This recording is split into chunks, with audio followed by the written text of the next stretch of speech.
Dargaggeessi koomeediidhaan beekamu Sooraa Abdataa sababa beekamaa hin taaneen lubbuunsaa darbuun himame.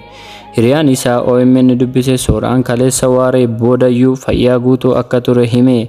Fayyaan manaa ba'ee du'aan isaa manatti deebi'e jechuun sagalee gaddaatiin ibse. Haalli du'a isaa rifaatuu guddaa maatii fi hiriyoottan isaatti uumee jiraachuu kan himu maddi keenya kun namni fayyaa guutuu qabu sababa malee ni du'a jennee hin yaadnu jedha. Poolisiin magaalaa Finfinnee har'a ganama naannoo inni itti du'e Jamoo irraa reeffa fuudhuun gara hospitaalaa seensise maatii fi hiriyootan akka dhaga'an ibsi maddi keenya kun. Reeffi Sooraa yeroo ammaa kana qoratamee maatiif deebi'uu himame. Gara bakka dhaloota isaa Wallaggaa Lixaa Aanaa Jaarsootti gaggeessuuf qophiirra jiraachuus ibsa.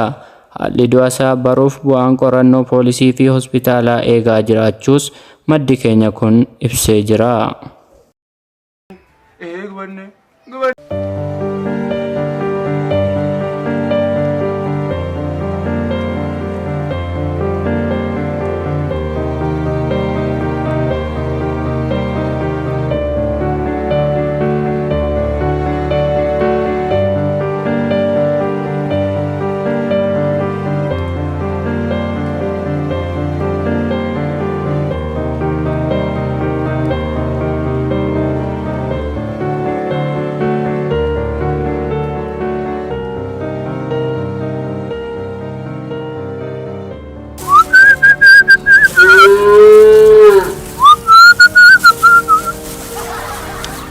Daaboo muuzii wal keekaa gadda barsaa zayitiin ombade akka lammaa magarsaa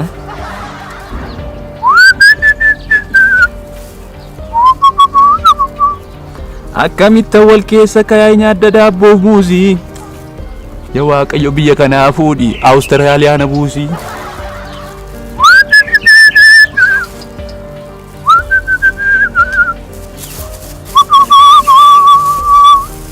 Gaafa wayyaan aduutti baafadhu teknooloojiin itti roobsinaa bokkaa xiiqiin hin qabsiisinaa yookaan kaanaa daatan sokkaa.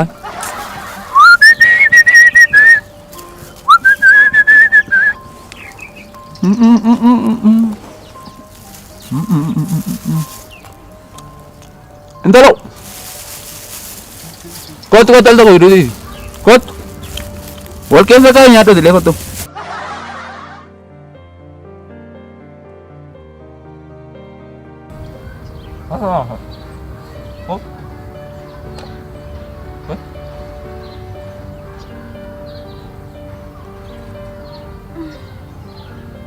Ani hulli kego nama garaate fakkaata oo sheekan nyaadhu si cufee saagalatu si cufee anaa jechuun akkuma keenya cufee oo miin harkaa fuudhi ol kee kaati nyaadhaa ol kee gashaati daabboo muuzii ol kee gashaati nyaadhaa raadiyoo irraa naggeeffanne oo nyaadhu wal keessa si hakaan nyaadhu waaqa qoode danda'e naan jette waan danda'a ati meebe erga zayitii manatti bitte waggaa meeqa zayitiin erga mana keenyatti bitame barana zayitii erga bishaaniin ani ergani ittoo bishaaniin hojjechuutti ka'e akkamitti nyaachaa jirta ammati maal bishaanni utti guddate immoo bishaaniinuu gaarii nyaachaa jira maal ta'e jabbii gurguree bitaareen zayitii Oche kana keekaa nyaadhu waan barbaadde kee gurgurii biti zayitii akka manatti bitamu barbaadan ani bishaan sana nyaadhee hin jiraadhu kana booddee hin jiraattu nan gala haadha kootti hin gala anumtu galisiin jechuu fedhee xiqqoo ishee afaan boqorradha etubati galuu dhiiftee yoo anumtu nan gala mana warra kooti galuun koo nafti dhiisee asuma keetti dhiisee gala mana warra kooti daabboon asitti xiqqaate ol kee cuubdee nyaattu hin xiqqaate ol kee gashitee nyaattu nyaadhaa jedhan wachumarraa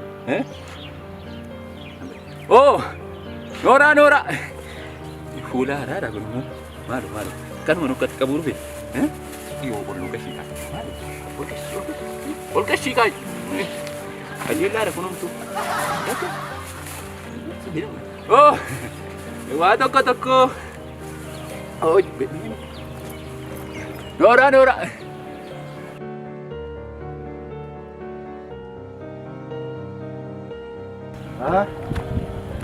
Nagartu? Naguma. Naguma. Mari wanti teu. Naguma. Gaarii daaree barasiyan. Miti lakki. Waa'ee keessanii fi karaa dheeraa fagoo irraa deemnee dhufne. Waa'ee makkoo fi. Waa'ee keessan waan baay'ee dhageenye ture kan waan adda addaa qoqqoranne waa'ee keessan. Isaa isin gaafachuuf gaaffii tokko tokko isin gaafachuuf hin dhufe waa'ee keessan dhagee. Waa'ee koo maal dhageesse karaa dheeraa dogoggorteetti nama biraa dha. Inni dogoggorre isinuma isin miti isin abbaa qabeenyaa miti waan baay'ee dhageenye dhufne. Abbaa qabeenyaa miti isin. Tole. Dhuguma innoo. Kanaaf jecha waan tokko tokko isin gaafachuuf hin dhufe. Kottu kan oolu. Tole. Maal jettee? Kana haadha manaa koo maa jiru? Bakka kana taa'uuti. Eegan irra taa'e. Maali? Dadhabsiisaadha karaan baay'ee dadhabsiisaa. Naguma dhuftanii? Naguma. Kanuma irra laa. Iddoo keessa waan dhiqatu.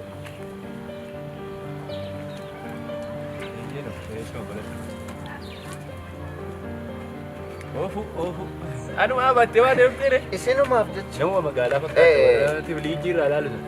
Akka asitti jirtan waa'een keessanii baay'ee asaama. Akka isin abbaa qabeenyaa taatan akka isin qabeenya guddaa qabdanii baay'ee asaama karaa namoota tokko tokkootiin. Egaa waan kabajanii fi baay'ee ulfaadhaa isiniin jecha yeroon keenyas baay'ee deemaa waan jiruuf Adaabatu. Isin dursuu hin barbaadu. Gaaffii tokko kan isin irratti deebii naa laattan hin barbaada. Isan isin gaafadha amma. Ani odeeffannoon sassaabbadhee dhufe akka waa'een keessan bakkeetti dhaga'amutti isin nama qabeenya guddaa qabudha. Abbaa qabeenyaati. Qabeenya keessanillee tilmaamameen dhumu hamma jedhamuttidha. Waa'een keessan bakkeedha kan odeeffamu. Mee isin qabeenyi isin qabdan hammami? Waa'ee qabeenya keessanii nutti himaa. Egaa dhuguma ittiin abbaa qabeenyaadha. Abbaa qabeenyaa naan jedhu achi gamana abbaa qabeenyaa naan jedhu egaa maqaa mucaa koo sangafaatuti qabeenyaadha. Kanuma qabeenyaa naan jedhan malee waa qabaadhee miti. Amma isin qabeenya homaa hin qabdaniire? Qabeenya maaliin qaba? Butaantaa waan ittiin bitan dhabnee rakkachaa irra ani qabeenyi koo qabeenya hin hore dhugaa masaa dubbachuu fi ijoolleedha. Ijoolleen qabalaaman akkas maqaa isaanii bifa isaanii illee beeku. Kanaas kottaan jira malee olii isaan beeku. Ishee tokko bira adaadaa isaanii bira ijoollee sadii jira. Tokko immoo liqiin laadhe nama sadii immoo namaaf. Afur immoo asuma jiru ijoolleen lama immoo wanti maaloo inni buraayyuu moo jedhan buraayyuuti. Achi inni tokko artistii ta'eera. Inni tokko immoo waaqayyoof ta'ee tajaajilaa ta'eera. Isa artistiin na gubeera manna artistiin maaloo aman. Inni artistiin suni mana kiraayinatu kaffalaa bachite artistii Oromooti moo jedhe. Oromooti artistiitti kaffalaa. Tolee erga akkas ta'e ijoollee baay'ee erga qabaattanii ijoollota kana keessaa kan barsiifattanii eebbisiifattan qabdu. Egaa yaada gaarii qaaftee ani torba ol eebbiseera. Ana torba ol eebbiseera amman. Yeroo akkasiin jedhu immoo ijoollee miti.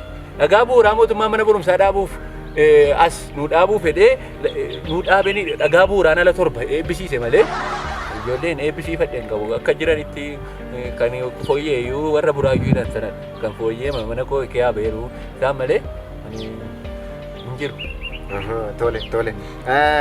Tole ijoollee eebbisiifattanii erga hin qabaanne meesin midhaan gaafa qottanii kuntaala meeqa galfattu? Hammam galfattu midhaan? Akka OBN itti moo akka BBCtti sitti more? Akkuma BBCtti natti hima. Tole egaa akka BBCtti taanaan immoo dhugaa masaa dubbachuufi amma nuni araddaa kanarra kuntaala 3 facaafnee kuntaala 2 gashachaa. Nu nyaachaa jedhana. Tole baasaan jiru jechuudha. Baasaan jiru. Maaliifidha sababni isaa bokkaatu roobuu dide moo xaa'ootu dhabame? Kunoo xaa'oo wallaalle manu gatii xaa'oo wallaalle xaa'oo miti gatiin xaa'oo addan bahin jira garuu roobatu roobaan jiru amma bokkaa dur teknooloojiidhaan isinii roobsinaadhan bokkaa kanaan roobsinaadhan maaf roobsarree amma giiftii baatu biqila farsoo masqalaa aduutti baafate moo maaliif roobsine amma bokkaa mata xibachuu dide lafatti kana xibachaa hin jiru. Garuu ma dhugaa masaa dubbachuufi amma warreen gaddaa OBN gama sana dhufee deebi'eenaan gamni suni boqqolloo malee homaa tokko baasuu dide. Otoo OBN gamanas dhufee jechuu barbaada amalee lafi keenya homaa tokko baasaa hin jiru. Baay'ee nama dhiba. Mee erga jijjiiramni kun dhufe midhaan akkamitti facaasaa jirtu? Erga jijjiiramni dhufe wanti jijjiiramne hin jiru. Midhaan amma durii akkuma aadaatti akkasitti facaasaa dhufe ture. Erga jijjiiramni dhufe immoo akkasitti facaafna.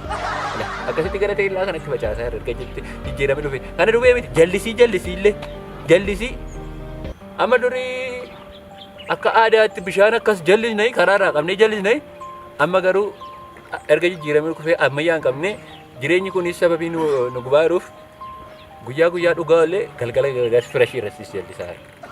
Kana malee jijjiiramni jira kan biraa immoo maal ta'e amma erga jijjiiramni dhufe dubartoota reebaa hin jiru. Inni dubartoota nu reebaa amma erga dhufee waajjirri dhimma dubartootaaf daa'immanii dhufe dubartootatti qoontotaa hin jirru nuun tumachaallee hin jiru. Maali kunoo ishee dhaabeen sobaan qimmiidaa hin jiru dubartoota nuun qimmiidaa hin jiru.